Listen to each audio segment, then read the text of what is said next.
warahmatullahi wabarakatuh. My name is Nur Sabrina binti Hamidun. I will explain about 4 procedure of collection and keeping of cash receipt. Firstly is issuance of receipt. Treasury Instruction 60 state that an official receipt must be issued to the payer to acknowledge that the money has been received. The collector also has the responsibility to notify the payer about the right to demand for a receipt, which is in Treasury Instruction 61. As prescribed by the Treasury Instruction 70, any receipt must be prepared by the officer and signed, which is with a carbon copy by another officer who also received the money. There is an exception for the Treasury Instruction 70, which is a computer printout is considered as a receipt but no signature is required, and a fixed fee is printed on the receipt, license and ticket. An official receipt also can be printed out directly from the system as approved by the Accountant General in Treasury Instruction 91. If for any reason the receipt is spoiled, it must not be altered or destroyed. Instead, it must be cancelled and attached together with the carbon copies for the audit purpose. Treasury Instruction 62. When receipt of acknowledgement are issued from the counterfoil books, a carbon copy must be prepared and signed by the responsible officer, which is in Treasury Instruction 63. Thank you. Of unused receipt. Collector of public money are responsible for the safekeeping and the proper use of all receipt, license and unused receipt books. TI 65. Books of receipt should be issued in a numerical sequence. TI 66C, and they are securely locked up. TI 68. Any defective books, however, should be returned to the government printer. TI 66B. Thank you. Next, I will explain recording of collections. Following Treasury Instruction 72, all receipts must be recorded individually into the cash book at the time the transaction occurs or before the end of the day. While the cashier records all register and list of collections, another officer other than the cashier must transfer the recording into the cash book unless no second officer is available and specific sanction has been obtained from the Accountant General. In the case of any differences between the amount collected and the amount due, the officers in charge must inform the collector in writing. Any surplus found in balancing the books with the actual cash received must be credited to the government revenue under miscellaneous receipts, and this matter must be reported to head of department, which is Treasury Instruction 75. Currently, majority of the public sector organizations are using the computerized accounting system to record all transactions. Next, I will explain recording of collections. Following Treasury Instruction 72, all receipts must be recorded individually into the cash book at the time the transaction occurs or before the end of the day.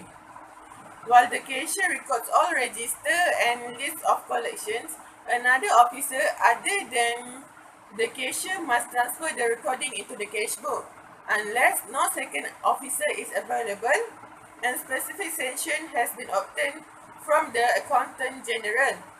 In the case of any differences between the amount collected and the amount due, the officers in charge must inform the collector in writing.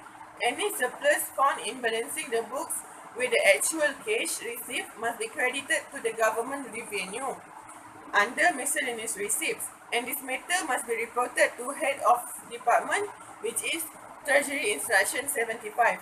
Currently, majority of the public sector organizations are using the computerized accounting system to record all transactions. The last instruction is lodgement of collections. All money received that have reached the approved amount must be lodged into the bank in accordance with the specific revenue code. Treasury Instruction 78A indicates that the maximum approved amount is when the cash exceeds Rm 500 ringgit or the total collections exceeds Rm 2000 ringgit. Any smaller amount collected that has made the last working day of the month must also be lodged into the bank, which is Treasury Instructions 78B. A bank in slip must be prepared when collection are lodged into the bank.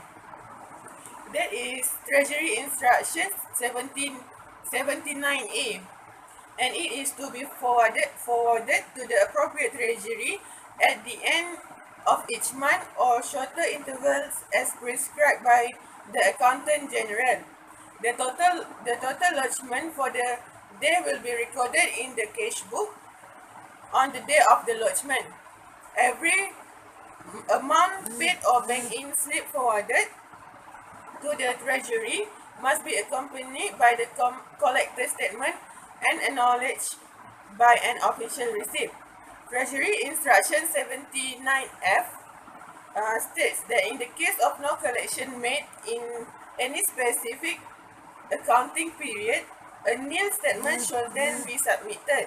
No public monies can be used either as an advance or as a loan between the time of receipt and the time of lodgement into the bank, which is Treasury Instruction 85.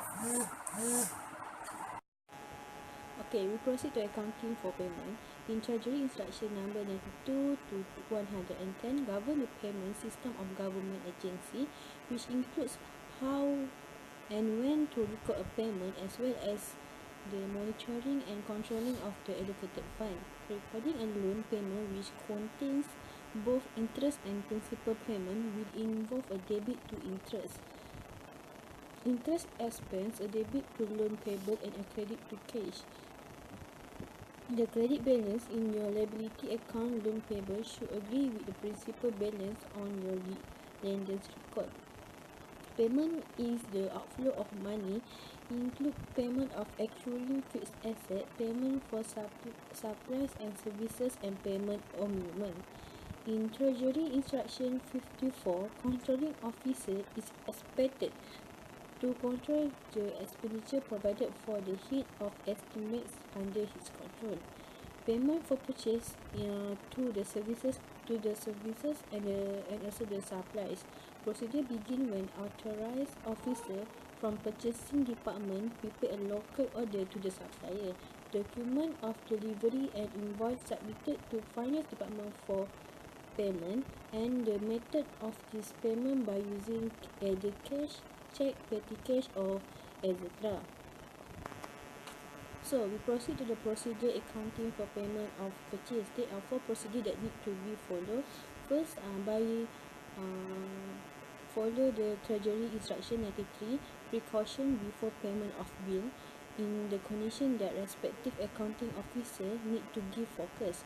And the second is the Treasury Instruction 99, prepare payment voucher, and also Treasury Instruction 101 and Treasury Instruction 102. So the second step is in the Treasury Instruction 107, voucher expenditure if evidence not properly incurred, authorized, and discharged. And also in this step, they have 2 other Treasury instrument, which is 109 and 110. And we proceed to the third procedure, which is after payment, voucher has been issued to the payee. A check is then prepared. In Treasury Instruction 98, subsection A, prepare payment register. When a check is drawn or received for distribution, payment register should be maintained. And the last procedure for accounting for payment of purchase have been stipulated in the Treasury Instruction 98B and also Treasury Instruction 95 and Treasury Instruction 94, which record payment transaction in the vote good. So, as the conclusion, Treasury instruction has the guideline that need to be followed by all the responsible parties in order to carry out their tasks, especially for the accounting department. That's all from us. Thank you.